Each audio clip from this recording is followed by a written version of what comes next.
Imagine a structure so massive it could change the political and environmental map of an entire continent. This isn't science fiction. It's the Grand Ethiopian Renaissance Dam, a $5 billion mega-project that has become one of the most ambitious and controversial engineering feats in the world. Nestled on the Blue Nile in Ethiopia, this colossal dam is more than just concrete and steel. It's a symbol of national pride, a source of geopolitical tension, and a beacon of hope for millions. Today, we're diving deep into the story of the dam that could reshape Africa's future forever. Let's start with the sheer scale of this thing. The Grand Ethiopian Renaissance Dam, or GERD, stretches nearly 1.8 kilometers across the Blue Nile and stands 145 meters tall. To put that into perspective, it's longer than 17 football fields laid end to end.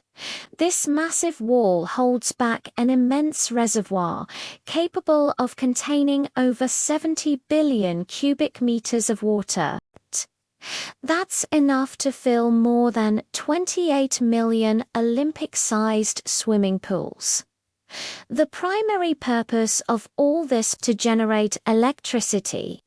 The dam is designed to produce over 6,000 megawatts of power, effectively doubling Ethiopia's current electricity output. This isn't just about turning on more light bulbs. It's about powering a nation's ambition. For Ethiopia, the GERD is a game changer. For decades, the country has struggled with energy poverty. A staggering portion of its population lives without reliable electricity. This dam promises to change that. It will light up homes in remote villages that have been in the dark for generations. It will power factories, farms, and small businesses, unlocking economic potential that has long been dormant. Beyond its borders, the GERD positions Ethiopia as a major player in the regional energy market.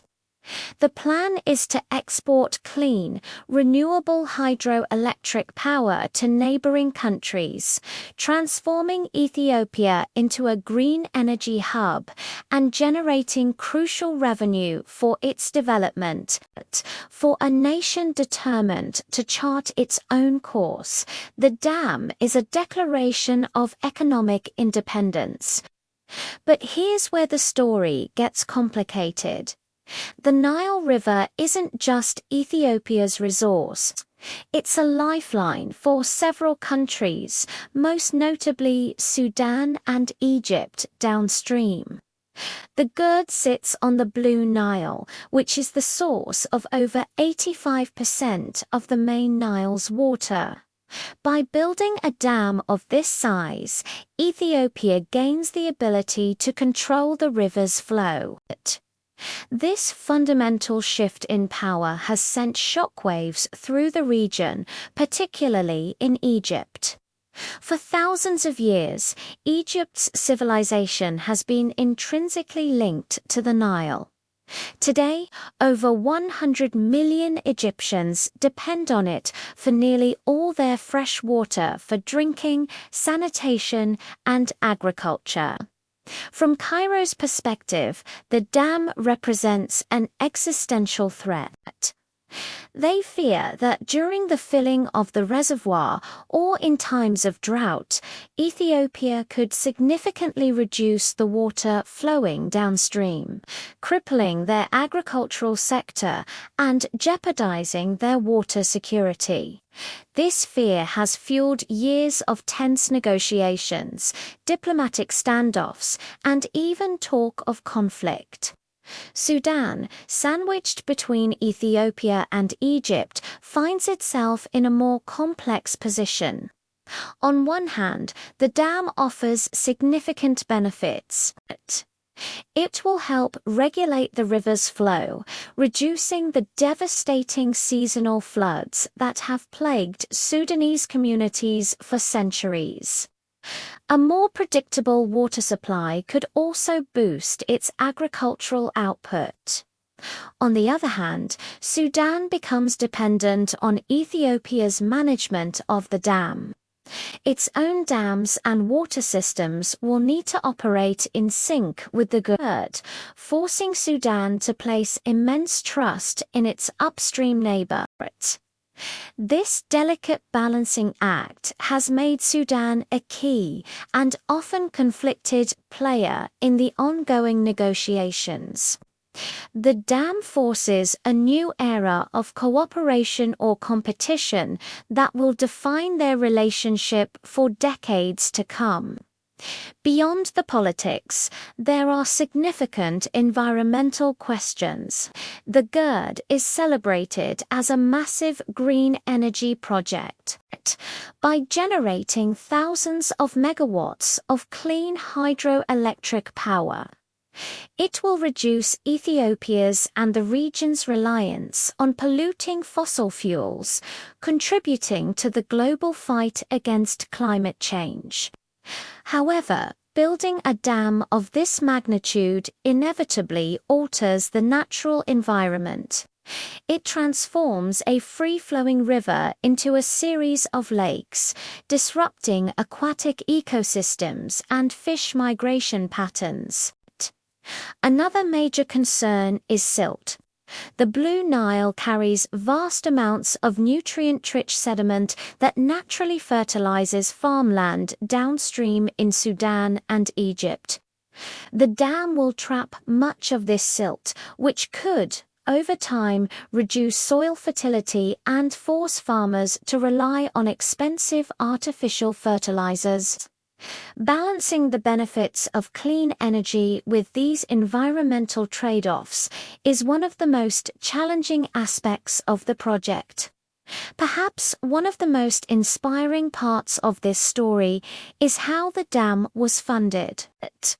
When international lenders like the World Bank were hesitant to back such a politically sensitive project, Ethiopia turned inward.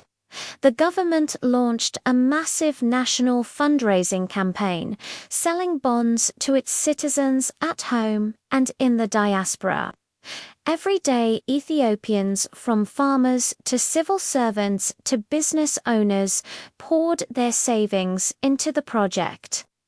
This grassroots funding model has made the GERD a deeply personal symbol of national unity and resilience. It's not just a government project, it's the people's dam. For many Ethiopians, contributing to the dam was an act of patriotism, a way to invest in their country as sovereignty, and prove to the world that Ethiopia could realize its own grand ambitions without relying on foreign powers. So, the Grand Ethiopian Renaissance Dam is more than just an engineering marvel. It is a story of national identity, a struggle for resources, and a test of regional diplomacy. For Ethiopians, it represents a new dawn, a moment of profound pride and a tangible step towards a more prosperous future. It's a statement that an African nation can conceive of and execute a world-class project on its own terms. It's a symbol of dignity and self-determination. However, for its downstream neighbors, it's a source of deep anxiety, raising fundamental questions about their survival and sovereignty. The dam has become the epicenter of one of Africa's most significant geopolitical disputes. What does the future hold? The path forward is uncertain.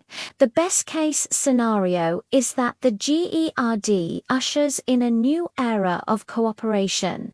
Ethiopia, Sudan, and Egypt could agree on a framework for managing the river's resources equitably, sharing both the water and the electricity, and creating a model of transboundary resource management for the rest of the world. The dam could become a catalyst for regional integration and shared prosperity. The worst-case scenario is that negotiations continue to fail and the dispute escalates. Mistrust could deepen, leading to a prolonged period of political instability or even conflict over the world's most precious resource, water. The fate of millions hangs in the balance, dependent on the choices made in Addis Ababa, Khartoum, and Cairo. The Grand Ethiopian Renaissance Dam is already a permanent feature on Africa's landscape. It is a monument to ambition, a driver of progress, and a source of division. It embodies both the incredible potential and the immense risks that come with harnessing the power of nature. Whether it will be remembered as the project that illuminated a continent and fostered unity, or the one that sparked a bitter rivalry, remains to be seen. But one thing is certain: the story of the Nile will never be the same. Thank you so much for watching. If you found this story as fascinating as we did, don't forget to like this video, subscribe to our channel, and hit that notification bell so you won't miss our next exploration into the projects that are shaping our world. See you next time.